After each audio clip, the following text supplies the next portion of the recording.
Hi friends, and welcome to All By Myself. I'm Miss Rachel, and it's so nice to see you. Today's panel is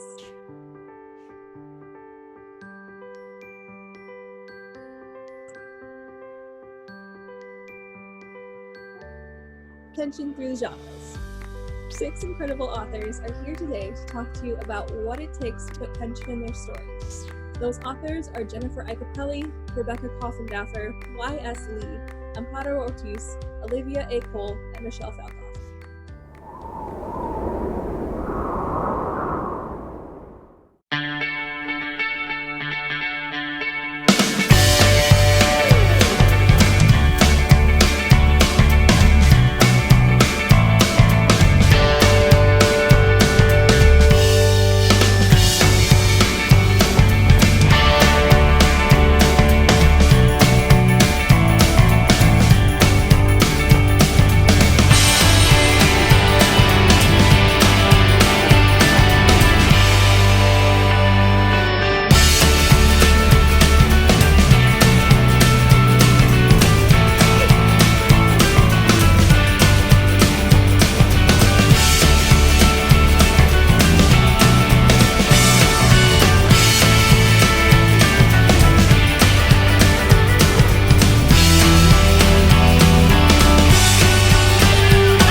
And welcome to our tension panel.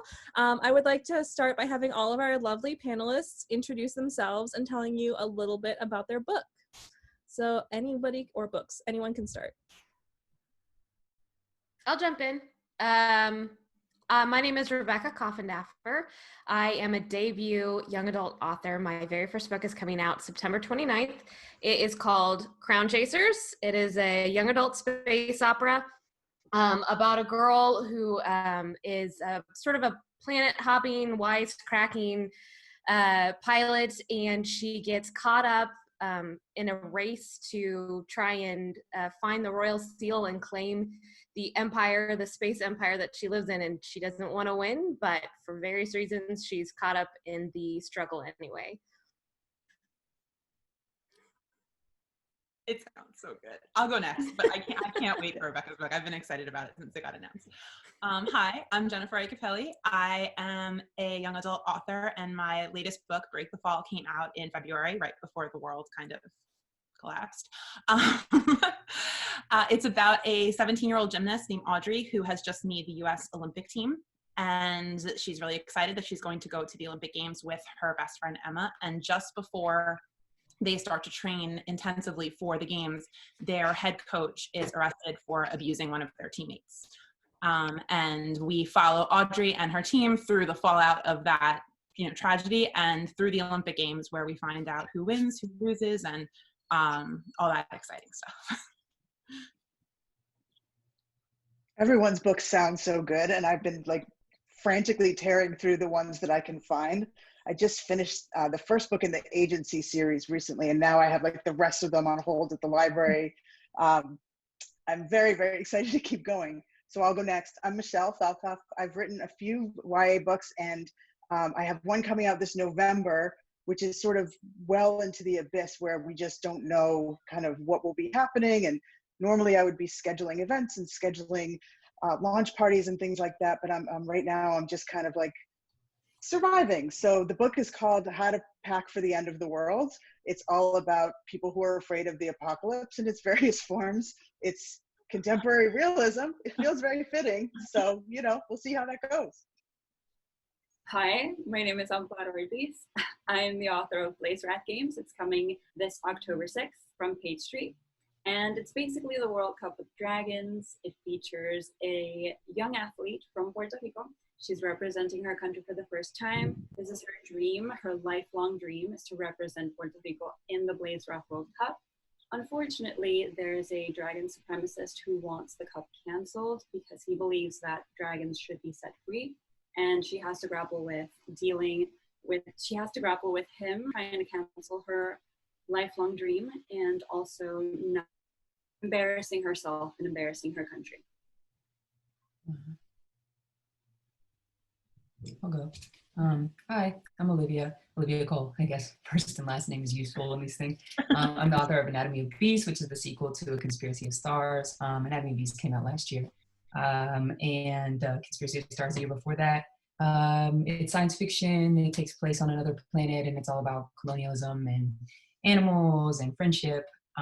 So yeah, I haven't talked about these books for a while. You know how it is, like you post something a year ago and it's like, what is this about again? Did I write this book? What are the characters' names? But I also have a picture book coming out this year, my first one called Time to Roar. And it's about a bear who is protecting her forest and how she realizes that it can be really powerful to get mad sometimes. So yeah. Sounds fantastic. My name is, well, I write as YS Lee, but nobody calls me YS. You should call me Ying. The series that I have out is actually published by Candlewick. It's called The Agency, and it's about a women's detective agency in Victorian London. The main character is a mixed race, half Chinese, half Irish girl who is rescued by the women of the agency, educated and set to work. And so it happens over 4 books. And that's the YA series that I have right now. Amazing. I love all your books so much. Well, I haven't read Beck's yet, but I'm anticipating that I will love it so much. So this panel is about tension. So I'm wondering, how do you go about creating those sort of tense situations in the book where the reader doesn't know what's going to happen, can't really predict what's coming, because tension is with every genre. It's in sci-fi, it's in historical, it's in mystery, it's in contemporary, you know, and it's always really interesting to me how you guys craft that. So do you have outlines when you start and block out that beat by beat? Do you just sort of edit it until it feels tense enough? Like what's that process like for you?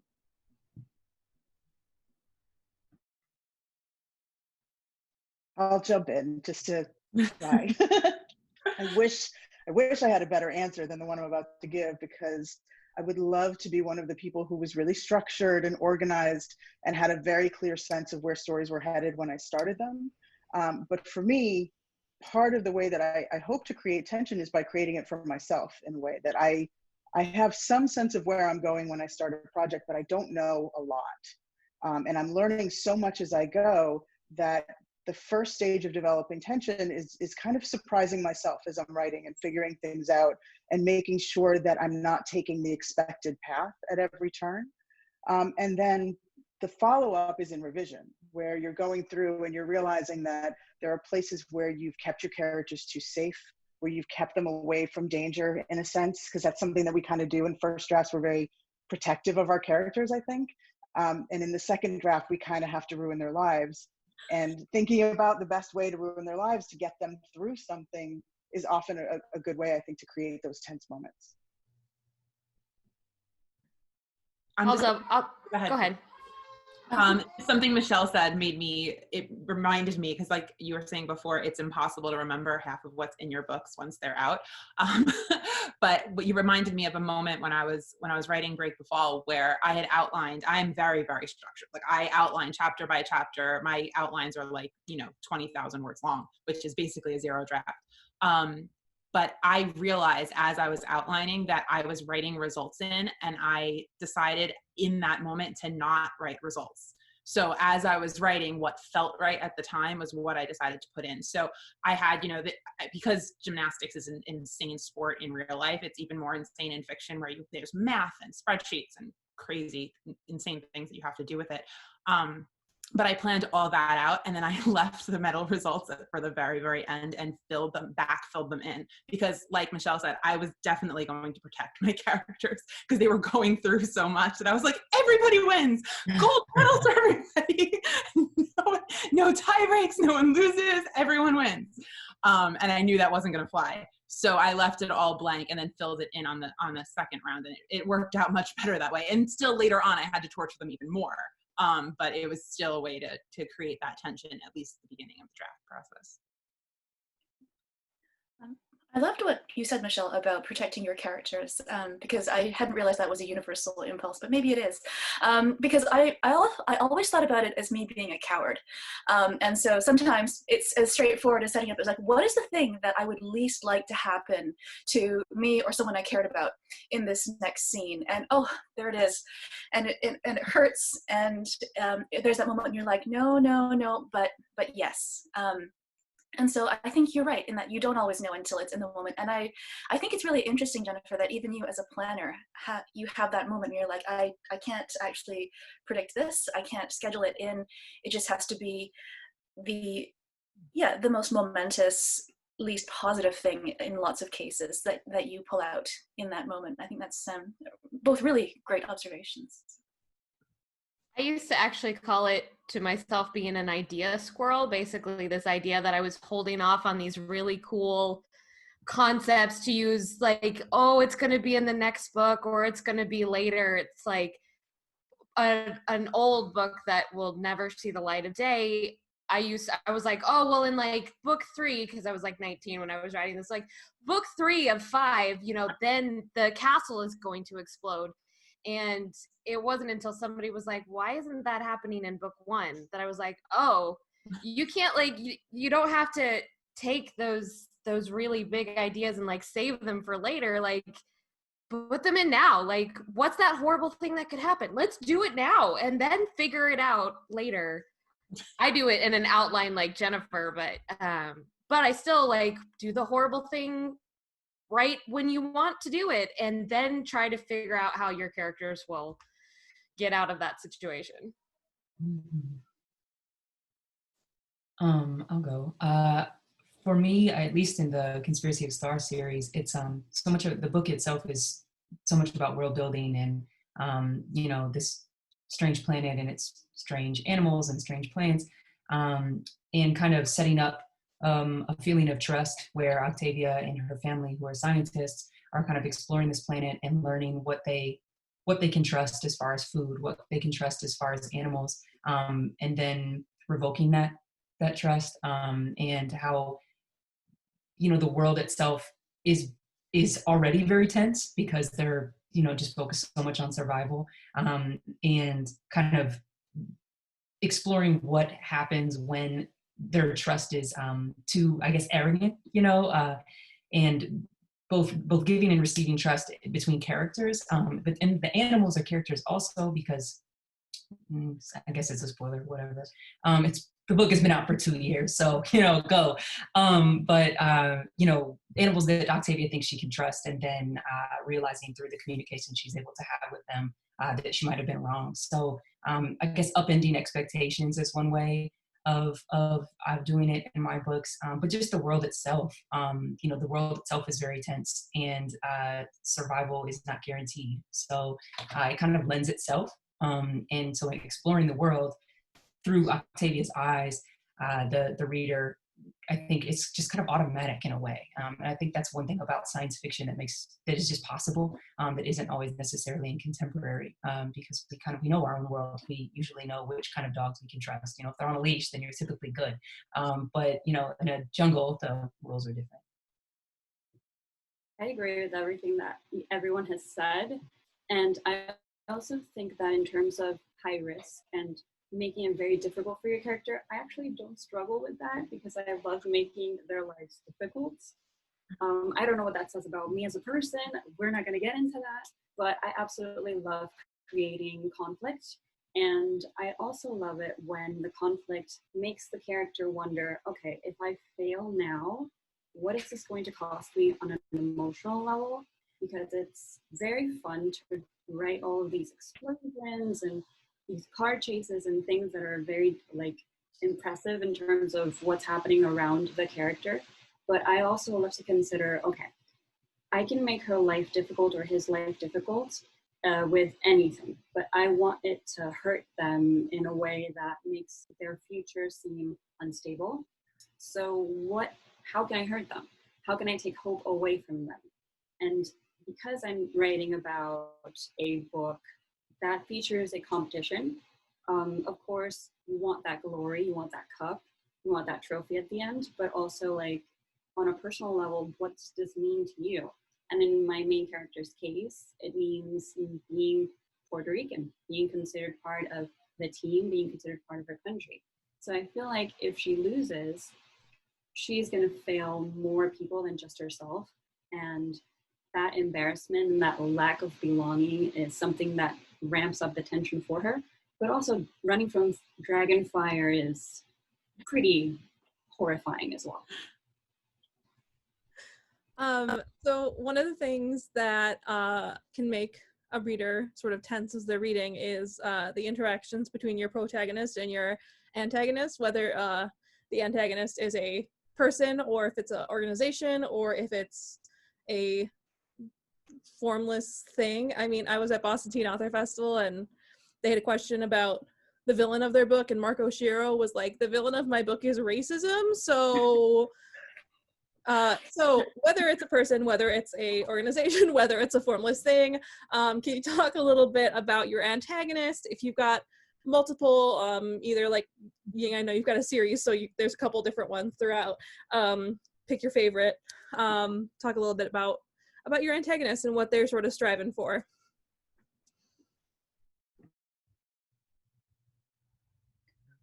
I'll jump in. The same order. Sure, we can do that. So we can like avoid the awkward pause. All right. My secret instincts come in. I'm like, okay, let's go in the same order now. All right, we can be organized if you want. So for me, because I'm writing mysteries, I have the sort of challenge of dealing with the unidentified antagonist, right? So I sort of have to have more than one at any given time. I have to have an amorphous thing, like a problem that the characters are trying to solve, but I also have to have a bad guy in there somewhere, or at least, if not an actual bad guy, then a person who is behaving in a way that the character needs to understand better in order to figure out his or her problems, right? And so that's where it's really fun to figure out who the bad guy is, right? And over the course of books, I've discovered that sometimes I need to know that in advance, and sometimes I don't. Sometimes I kind of have to figure it out as I go.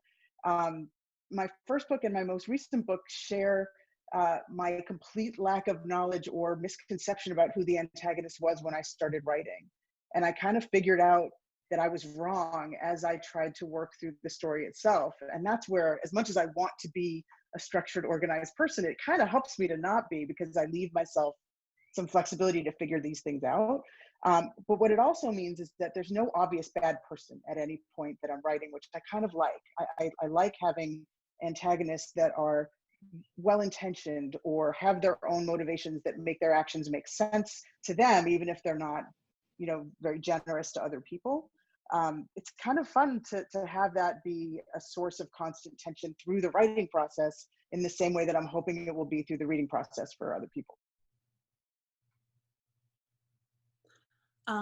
For me in Break the Fall, it's actually something similar to what Michelle is talking about. The obvious antagonist in that story is the coach that was abusing the girls. So you have this moment of, he's literally the worst person in the world, and, but he's very quickly off the page, because my intention with the story was to make sure that he had very little limelight, and it was focused on the survivors and the allies that were supporting her. So he's the obvious antagonist, but he's gone very early in the story. So what we have to approach after that was, okay, now what's the thing that's going to drive these people and have that, tension between the antagonist and the protagonist? And okay, well, what's the antagonist? Well, in gymnastics, the sport is very much an antagonist.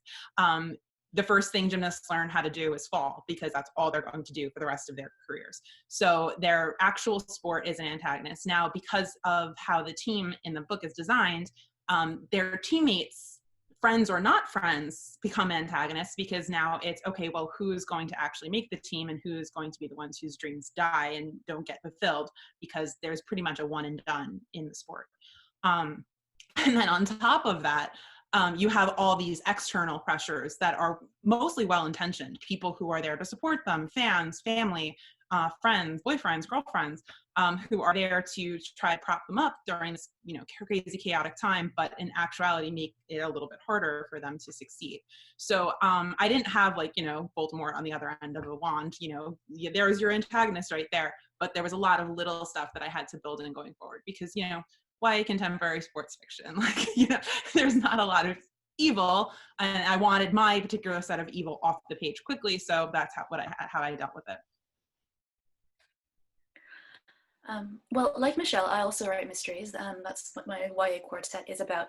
And I like the idea of having antagonists who don't appear to be antagonists right from the start. I mean, Michelle, you pointed out that you don't want to give it away in the first couple of chapters about, oh, this obviously mustache twirling person must be the person we look out for.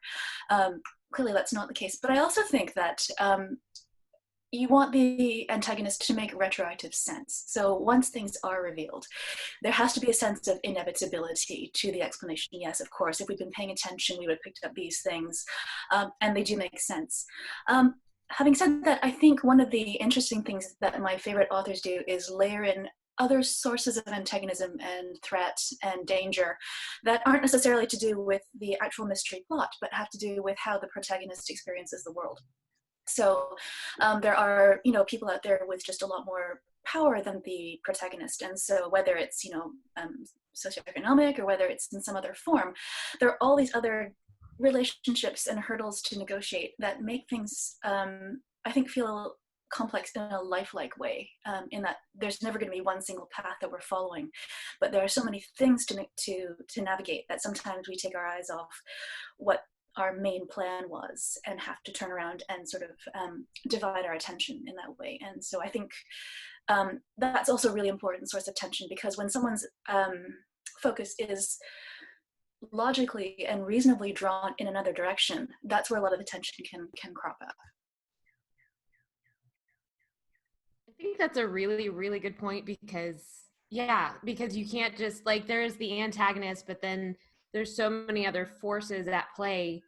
So in Crown Chasers, the main character is one of many of these kids who are all trying to go and find the seal and claim the throne. So there are some very obvious antagonists in that she has competitors.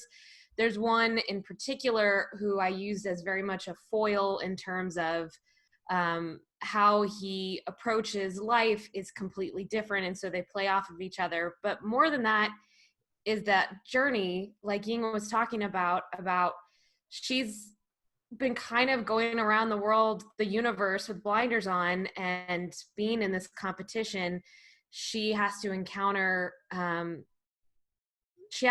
universe in a new way, and this galaxy that she's been sort of running around. And she has her eyes opened to a lot of stuff that she had just been kind of being sort of careless and fancy free about. And instead she's sort of having her world and her direction remade as she goes through this competition. So on the one hand, it's a very like actual physical people as antagonists, but like Ying said, it's how their perspective is changing as they interact all of these, world and societal forces as well. Definitely, what you said about power and societal forces, that's really what I had a lot happening around in A Conspiracy of Stars and Anatomy of Beast. There's a bad guy, Dr. Albator, who's kind of this Trumpian figure who I was writing the book, I think before he announced his presidency, and but I kind of saw where this was going. So it's like, oh, what if Earth was dead and Trump followed us into space, basically. So Albator is that kind of character where he's yearning for humanity's great lost past and is trying to kind of recreate it here on this planet, and who cares what happens to the people who already live here. And so he's the main bad guy, but as far as and he definitely antagonizes Octavia and as well as the indigenous people of this planet, but it's his ideas really, and how that they are able to ripple throughout the people that live in their research community that they've founded here, and just how, and propaganda is a big kind of force in the book, and how it can be spread, and how people who were once rational you know, are able to kind of be taken in by this for ideas, you know, to further their own sense of safety and security. But also, I think really one of the main forces, like antagonizing forces in the book, is history itself. You know, not just Albator, but all these people who, there's, you know, children that were born here, you know, on this planet, and are human, but they don't remember where they, you know, where they came from. And that's, for some of them, they want to keep it that way. And then there's others like Octavia's best friend, Alma, who is really kind of plagued by this idea of where did we come from, you know, and I want to know more about our history. And then you have people like Albator who paint in a very different way. And so history just kind of hounds them, you know, in different ways. And here they are, you know, about to make kind of the same mistakes. And, you know, I guess, driving narratives, you know, if you don't know history, you're bound to repeat it. But also sometimes there are people who want to repeat history, and how dangerous that can be as well. So ignorance and knowledge are kind of two things that are constantly battling in the series. Absolutely. And I think everyone has a great point in terms of like there should be a physical force outside of the main character who should be the main antagonist. Or should is not the right word. It can be the main antagonist. But in my case, or not in my case, but in BLAZEWRATH games, the main character has the sire, who is a dragon that's been cursed into human form. And of course, he feels the need to specify dragons are better than humans. We should not be bonded or connected emotionally to humans because they're inferior to us. But at the same time, Lana, who is my main character, her main antagonist, or her biggest antagonist, is herself, because she is struggling with preconceived notions of what she can accomplish as an athlete. And also she's faced with a lot of insecurity when she realizes that she's not enough, or that she doesn't meet certain standards, and she wants to excel, not just for herself, but for her teammates. And I think that coupling her insecurity, her mental instability, emotional instability, with an actual threat that is killing people and threatening to kill more people if the cup is not canceled, that helps to make her a little bit more unbearable for her, which is not a problem for me. I can't wait to read this. Me It's really, really good, guys. So good. I'm in the middle of it right now. It's awesome. I want it. Say that. It's fine. My assistant was crying at my door, so he has been let in bring him temporarily as long as he behaves. Does he have anything he wants to say about tension? The stress of being behind the door? Yeah, there's a lot of it. That's why he's such a crybaby. Hard to be a puppy. Thank you so much. He's very concerned with hand washing. He tries to wash my hands a lot. It's not actually as helpful as one of the things that I guess some of you sort of touched on in that last one was that not only are there external conflicts, but of course there's internal ones too. And with pretty much all YA, it's teenagers, so they're searching for some sort of identity, some sense of who they truly are. And so I was kind of wondering if you could talk about where they're starting at the beginning of your book, in terms of who they think they are, and then a little bit of how they grow without spoilers if possible, or minimal spoilers. So where our characters start versus where they land. Olivia, I was really struck by what you were saying about, there goes an earphone.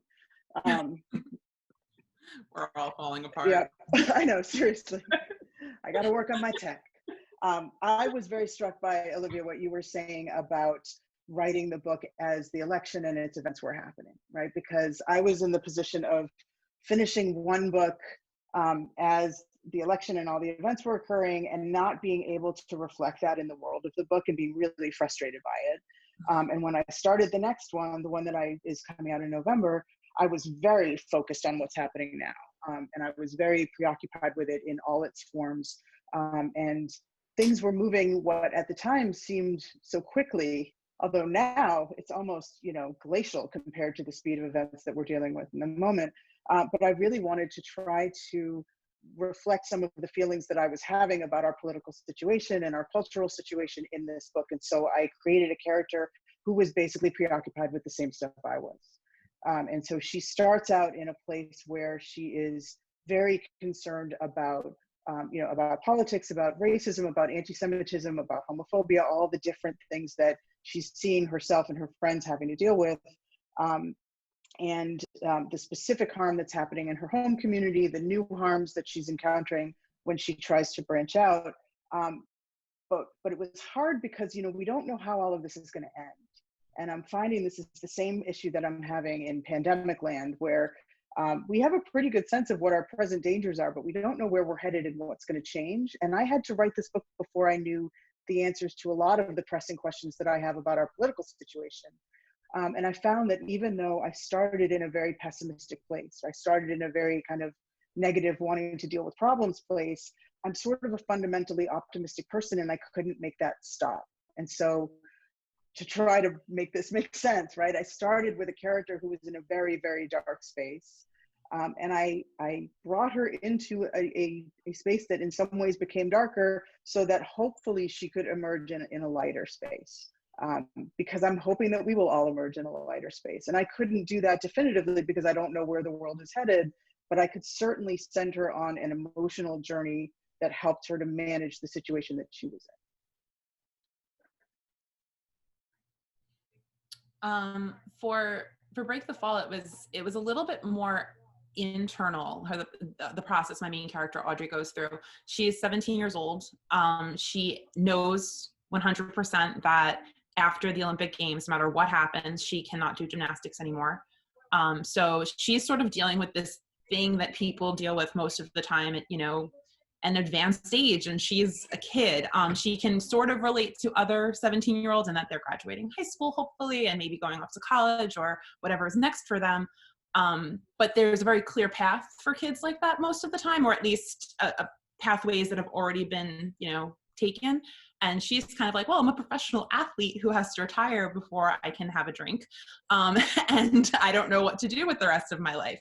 And she knows that she's already writing the first line of her obituary at 17, which is incredibly mind-blowing for a kid, let alone anybody. So Audrey's journey, she basically has to decide as she's going through it, while all this craziness is happening around her, while she's dealing with the fact that her friends and teammates were abused, while she's dealing with the fact that some of them don't believe the victim, and she's trying to navigate this world that she's known her whole life but is suddenly completely different, and at the same time knows at the end of this tunnel it's not a light, it's a stop sign, and you have to figure out where you want to go. So my intention was to make her journey so that she was building enough confidence to know that it's okay to not know necessarily where you're going, especially at 17, and that, there's lots of different options for you. It's not, the world doesn't end with, the closing ceremonies of the Olympic Games. The world is lots of world left for you to live in. And like Michelle was saying, it's our world right now is very unstable, but my book takes place in a world no pandemic. So even though the Olympics are now not happening, which, whatever. But it takes place in this sort of alternative universe where the 2020 Olympics just, actually happens. And so she's entering a world with lots of possibility and lots of hope. So that's the journey that I want to take her on through the story, and through her successes and failures, and the failures of her, her teammates and the boys she likes, and a lot of the adults in her life. She's able to figure out that, hey, it's okay that I don't necessarily know what I want to do. I can take a minute and figure it out. As a side note, if any of you are currently writing or attempting to think about contemporary realist novels, I would love to chat with you about what the hell you're doing. Trying to project, a year or two into the future and what your protagonist's world is going to be like. But okay, that aside. So yeah, the main character in my series is called Mary Quinn. She starts the very first book basically in the gutter. She's an orphan. She lost her father when she was too young to remember him. Her mother has very recently died. She's incredibly poor. Her parents have always struggled. She lives in a slum in London in the early 1850s. And so in super realist terms, she is very, very close to death. Like there's very little opportunity for a child that age to survive in a society that harsh. What happens to her is that she is arrested for housebreaking. Penalties were incredibly severe in the 1850s, and she pulls a by-the-book sort of ultra-conservative judge who sentences her to death at the age of, it was a while ago, 8 or 9. She is miraculously rescued by the women of the agency who, winkle her out of prison and take her into their boarding school and educate her. And she finds out at the age of 17 that the boarding school is actually also a front for this detective agency, and that they would like to train her and send her out into the world as a woman who has to work, but a woman of some education and a woman of, therefore, some choice. And at the very start of this first novel, she's struggling, I think, firstly with her sense of obligation and gratitude to her benefactors who have given her life back, and also with trying to do this job that she's very enthusiastic about doing but has only some training for. And the posting that she's sent to in the first novel is meant to be like a softball kind of post. It's a training position. She's going to practice her skills, nothing terrible is going to go wrong, until of course it does. So yes, that's the premise. So for Crown Chasers, the main character, Alyssa Farshot, she, all of the people who are competing for the crown are part of prime families. These are the families who have basically juggled the throne back and forth over centuries. So all of the kids who are competing are coming from these families of established power. And she is in the devil may care, wants nothing to do with it thing. And what I wanted to do with her in particular is instead of just having her be all like, be the person who doesn't want the throne, I wanted to take a look at when we have somebody who has a position of power like that, what do they owe because of their privilege and because of their stance? What kind of responsibility do they have to use that to do something well? Because it's easy to make her just the person who doesn't want to be burdened with all of that, but she has a position of where she can actually affect good change. And so the question is that I wanted to push her to tackle through the book is coming to terms with that. When you have privilege, when you have the space and safety to step outside and to make things better for others, what is your responsibility to do that? So that was kind of her internal journey. Very cool. I think for Octavia, it was similar to the internal journey of kind of facing the things that she thinks she has always wanted. She doesn't really, but not because by really any mistake of her own, but she just hasn't been given any other options. When you're living in a research community in a colony on a new planet, it's not like you can really pick. They've decided that the way they're going to survive is by studying the plants and animals, and maybe in a couple of generations, then you can maybe have some choice. But right now, we need everybody to be experts in science, in these various scientific realms. And she's a good kid, she's a good daughter, and both of her parents are, leading white coats, scientists in the community. And so she's going to do what she's told, and she's really smart. So it's easy for her, in a way. She's going to memorize everything. She's going to know everything, but it doesn't fulfill her. And it's kind of like the least of her concerns as things start playing out. She realizes all the secrets that are being kept and that her parents may be complicit in some of these things that are violating peace agreements with the indigenous people. And every now and then one of her friends will, kind of say, you're kind of funny, and she's like, what's funny? Like, she doesn't really, there's no space for that in her world. And as the series goes on, she just kind of realizes something as simple as having a sense of humor is just something that there's not really space for that. So as she's trying to save the world, she's also kind of realizing, hey, I really like science, but maybe there's some other shit I can do. But who she is kind of has to take a back seat to saving the world. And if I ever get to publish book 3, then we'll see where that takes her. Well, it's already written. It's just, it needs to happen. But,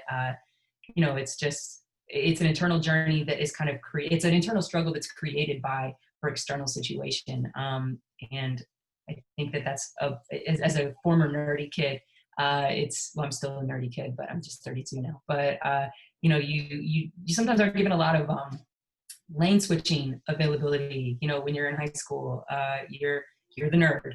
That's it, kid. You got to pick. And when you're a nerd, you kind of get even less choice. Because if you're, a popular kid, then, oh, they're smart too. That's great. But when you're the nerdy kid, that's really, people like to pigeonhole you. It's kind of extreme pigeonholing happening. So she kind of has to get out of her own, like the pigeonhole that she's created for herself in some ways, by necessity. So. Yeah, to echo what Jennifer and Olivia were saying, in my case, Lana is very much starting off highly idealistic, and I share that trait with her. We think everything is going to be great just because we want something to happen, and when it does happen, we don't see any problems initially. And in her case, she deals with a lot of disillusionment throughout the story. Disillusionment with the sport itself, the tournament, and what she can actually accomplish in the future as an athlete and as a person, because her biggest dream is to stay a BLAZEWRATH athlete throughout her entire life. She wants to be a competitor. But the problem is that once your dreams come true, sometimes they don't stay dreamy, or they don't stay pretty, and you have to work very hard to meet or marry what you think you knew versus what is actually real.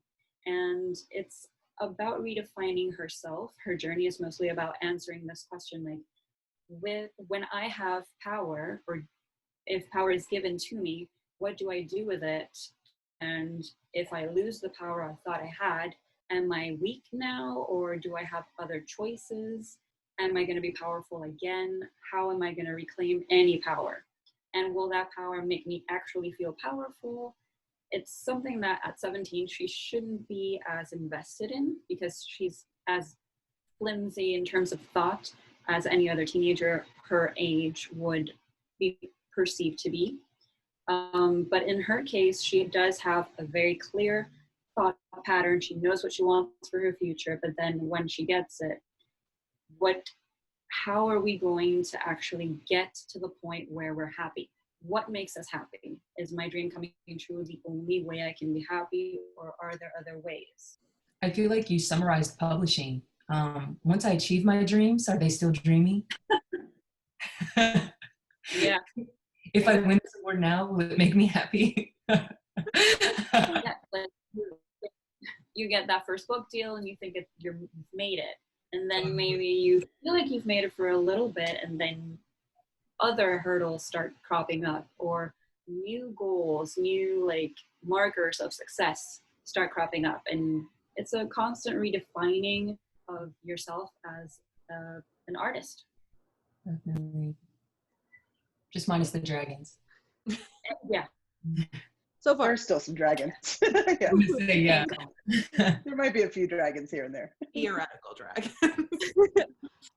So time-wise, I think this is going to be my final question. I'm wondering if you all have some favorite tensiony moments from pop culture stuff, whether maybe it's your favorite TV will they or won't they couple, or the moment right before a fight in a movie, or a cliffhanger in a book that you wanted to throw the book across the room because you didn't want to wait for the sequel, something like that. Any favorite tensiony moments? This is where it's fun to go first, because I get to steal Veronica Mars. People still watch that? I watched up to the last 3 seconds of it, and then I shut it off. Yeah, that's probably the best. I'm gonna not take on the present season. There are 2 moments that really stood out for me, and I think everybody would imagine the Logan kiss in season 1. Everything sort of leading up to that, in that moment where you didn't realize that was where everything was headed, but then when it happened, you were like, wait a minute, that's everything, and everything, it all makes sense now, and we've been reading all the relationships in the show wrong, and everything needs to change. And that was an amazing moment. And then in season 2, when it's kind of all gone to shit, and then they have that dance floor scene. Do you remember this? There's like a song that I had to download from the internet somewhere and listen to 1,000 times in a row, where it's the most wonderfully evocative and communicative expression-based, no dialogue scene I've seen in a really long time and since, where they just keep looking at each other and their body language changes, and you can see their whole relationship kind of play out and shift in the course of one slow dance. And I feel like at that point, that is almost like the precursor to me knowing I needed to write YA, because the fact that that kind of magnitude and tension and stress and importance and hugeness can happen in like a prom-like dance floor scene, that's kind of everything. Like, why wouldn't you want to write in that space? Unmute myself. There we go. No, I totally agree, and I'm very angry at you for. It was not my answer, but I'm still angry at you for stealing Veronica Mars. So anyone who follows me on social media or knows me at all knows that I am a complete sports nut. So my moment, and it's what I base most of the time that I'm writing tension. It's actually tweeted about this yesterday. Most of the time when I'm writing tension, I base it off of this most perfect sports movie moment that has ever been created, which is the last like 4 minutes of the last game in A League of Their Own. You've got sisters on opposite sides for the first time in their lives, even though they've constantly been battling this whole time. You've got 85,000 different motivations. You've got the head of the league telling them it's going to close. You've got the president of the league trying to convince him otherwise. You've got this old banged up ball player who's just trying to get one more moment of glory. And you've got an entire team relying on the best player in the league who's miraculously returned for the last game of the season. And all these warring motivations that lead down to whether or not one sister can beat the other. And they build this tension, and there's very little dialogue. There's an announcer, there's music, and you just see these images of, okay, you've got, Kit's crying in the corner, and Dottie's telling her pitcher to, throw her sister's weakness in this moment, but she's gonna beat her sister. She came back for this one game. It's her last game.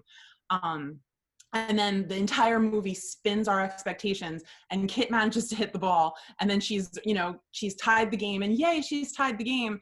And then somehow in the middle of all of that, she decides, no, I'm not just going to tie the game, I'm going to win the game. And for one moment in the entirety probably of their lives, she's the better baseball player, and she's the better quote unquote sister. And if you haven't watched the movie or you haven't watched it in a while, go back and watch those last 4 minutes. It is the most incredibly tension. Regular sports don't even do it justice. It's beautifully written. And so when I write moments in my books, I write sports fiction, mostly because of that. I try to take that, okay, what did I feel in this moment? How did I build up to this moment? And when I'm editing, mostly because, like I said earlier, I tend to leave the outcomes till the end and then fill them in. They're usually pretty rough the first time I write them. And then when I go back, I try to build in through the pacing of the scene those little touchstone moments for the reader, so they can be like, well, the crowd's feeling like this, and the athlete's feeling like that, and the judges are scowling, and what does that mean? And that sort of thing. So that's my pop culture moment about tension. Go watch A League of Their Own. Also, Dottie did not drop the ball on purpose. The end.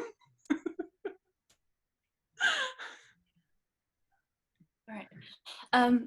I'm not great at pop culture. I usually flood these questions. But did any of you recently watch the National Theatre in London's production of Frankenstein?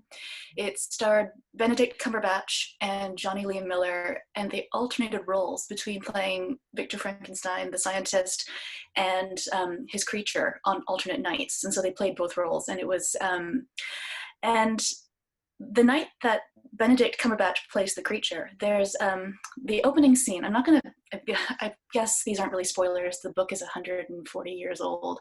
People have figured it out by now. But there's a birth scene in which the creature comes to life. And the night that Benedict Cumberbatch played the creature, almost couldn't take it. He falls out onto the floor. He is coming to terms with this body that has been pieced together.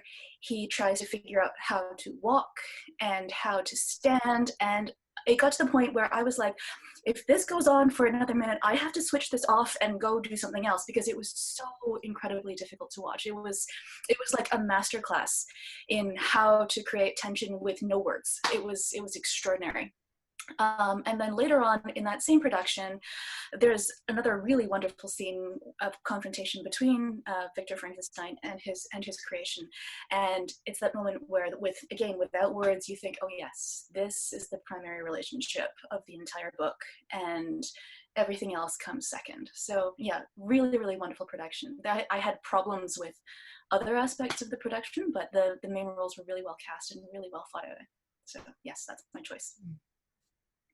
That's awesome. I remember hearing about that and thought that was such a cool choice to have them both playing it on alternate nights. I bet that's incredible. I'm going to have to go watch that. I recommend so the one I want to talk about is the one I've been watching right now, which is Star Trek Discovery Season 1, which does an incredible job with tension, but I can't because it's too spoilery. So we're going to go way back to the finale of Buffy Season 2, which was a touchstone for me. I was like 16 years old when I watched it, and Buffy was very formative on my storytelling, but the final fight with Angel and all of the stuff that's happening around it, because you as the audience member know that Willow is trying again, they're going to get Angel his soul back, they're going to fix it, and meanwhile Buffy's hell-bent on it, right? She's gonna just kill him. She's ready for it, and she has that incredible fight where she like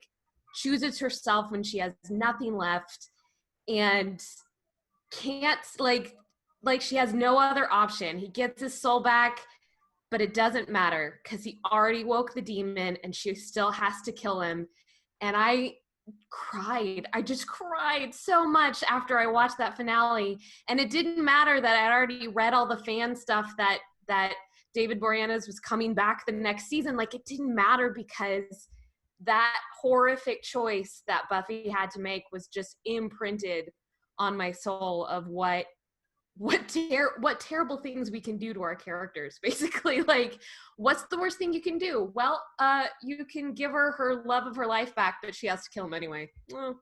So that, to me, that whole tension of all the stuff that was coming in that one finale and all the choices that the characters are making definitely was formative to me, and still one of the best tensest moments that I've ever experienced.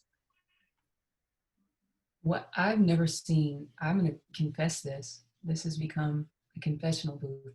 I have never seen Buffy or Veronica Mars, but you have convinced me. You're so lucky.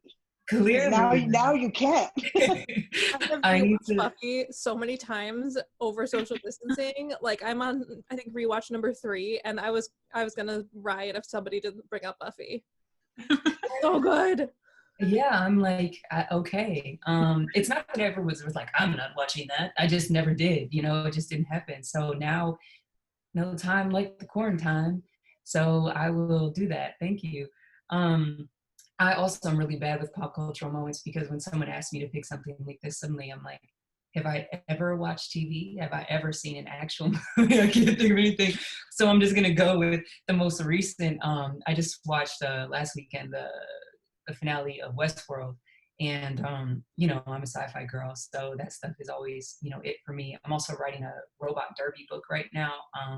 There's hella like not animatronic, it's beyond that. There's cybertronic creatures and stuff in Westworld. So I always go to that for inspiration. But the finale and just the whole last season, the tension between Thandie Newton's character and Evan Rachel Wood, I think that's her name, the two boss ladies in this series, and just the way their characters have evolved throughout is amazing. But just especially in the last couple episodes, and no spoilers, but just these two women who have survived, yes, I'm calling them women whether they're robots or not, but have survived horrific abuse and violence, and have had to endure it over and over and over and over, and the different choices that they've made on these paths towards retribution or peace. They're both just looking for peace, I think, in a different way, and then kind of realizing, are we on the same path or are we not? And again, no spoilers, but just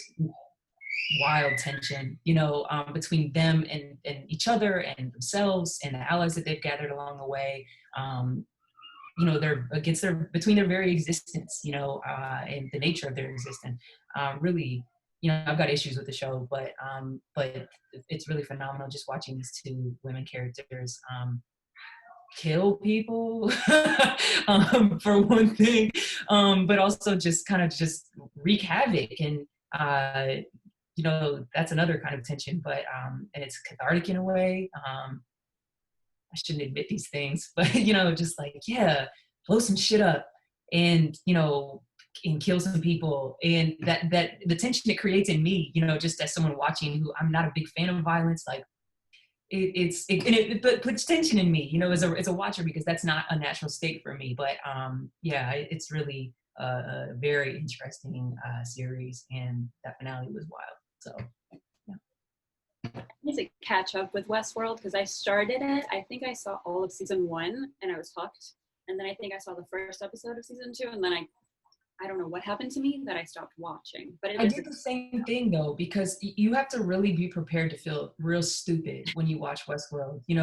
Especially the first and second season, you're like, all right, I gotta know. I'm gonna sit down and I'm gonna feel like an idiot for a while because what is happening and who knows what timeline are we on? So I get that. Yeah. I love those twists too, because I love Buffy, I love Veronica Mars. I haven't seen the Frankenstein play yet, but I think it's just, I tend to watch a lot of television, I tend to watch a lot of films, but for some reason I always go back to Lord of the Rings, specifically The Return of the King, because I read the books, I know what's going to happen, but when I saw Sam tell Frodo, like, right up Mount Doom, he's like, oh, I can't carry it for you, the ring, but I can carry you. For some reason, that part, they're gonna make it and they're gonna win. Good guys are gonna win. But for some reason, when Sam said that, just exploded my chest. I was like, oh my God, I did not know that I cared this much about these people. I need them to make it. So that's definitely a moment that I always go back to. I'm like, how can I guarantee that readers care as much about my characters? Because that to me was brilliant acting and quite solid writing. So and also Logan, going back to Veronica Mars, Logan was someone that I never liked, and for me to root for him and Veronica was so weird, but I loved it. So that was interesting. That was also solid writing, I suppose. I was so with you. I did not really see him coming as a love interest until he became one, and then it changed the show completely. So, fun fact, the writers of that show didn't see it coming either. He was not supposed to be. Was it just the relationship between the two of them? The chemistry between the two actors. That's my favorite thing when I'm watching TV or, any sort of long form, anything, when they realize that, oh, that's what we should be doing. That's what we need. Intended. That is when they go with it. Because sometimes you watch stuff and you're like, they didn't go with it. Like, it was there and they chose to ignore it, and the show's weaker for it. That's my favorite thing. And that's the only moment where I was watching television where I legitimately screamed when he pulls her in and kisses her. And I was like, what? I was like, what? I remember I was young. My mom came flying into my bedroom. She was like, what's the matter? I don't know. That thing. Yeah. Okay, so last thing, can we just go down the group and just reiterate who you are, what your book is, if it's not out, when people can get it, and where people can find you on the internet. So your website or your social media, whatever you would prefer to share. All right, Michelle Falkoff, my book coming out in November is called How to Pack for the End of the World, and you can pre-order it, preferably at your local indie. You can find me at my website, which is mywholename.com.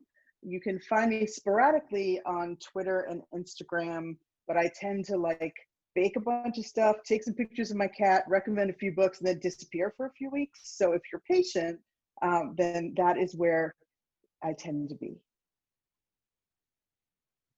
I'm Jennifer Iacopelli, and my most recent book is Break the Fall. I have 2 others called the Outer Banks Tennis Academy series. You can find me at Jennifer C. Iacopelli, which is really hard to spell, but it's on this little video thing, so you can see how to spell it right there. It begins with an I, not an L, at .com. And you can find me on social media, Twitter or Instagram at Jennifer Carolyn. My name is Y.S. Lee. My series is called The Agency, and the first novel is called A Spy in the House. It's been out for quite a while, but I do recommend starting at the beginning. That's a personality thing. That's a me thing. It might not be a you thing. And I'm very, very seldom on social media, but I do have a sporadic newsletter, which you can find at my website, which is yslee.com. I am Rebecca Coffindaffer. You can pre-order my book, Crown Chasers, again, at your local indie would be best. I have all sorts of buy links on my website, which is RebeccaCoffindaffer.com. You can also find me on Twitter with the, what do they call it? The thing, the Call Me Bex. Yeah, Call Me Bex. And on Instagram, at Becca Coffindaffer. Was the word you were looking for handle? Yeah, that's the word. My handle. Yep, I know how to internet. I'm Olivia A Cole. Anatomy of Beast came out last year, and you can get that anywhere books are sold, especially your indie. Carmichael's Books is buy local, and they ship. They're amazing. You can call them, and they'll pick out books for you. I also have Time to Roar, which comes out later this year in September. It's a picture book, but it's for all ages. And I'm on Twitter probably too much. And my handle is Ranting Owl, and my website is in my bio there if you want to stalk me. Not literally. Please. I'm Amparo Ortiz. I'm the author of BLAZEWRATH Games. It comes out this October 6th. You can pre-order at anywhere, but preferably your local indie. You can find me online at www.amparoortiz.com. I'm usually on Twitter and Instagram. There you can find me at, or the handle is, Amparo_Ortiz.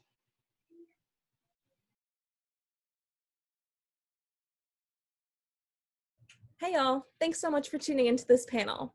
If you're looking for more panels like it, make sure you check out the All By My Shelf playlist on our YouTube page. It'll tell you all of the different panels that you're able to watch.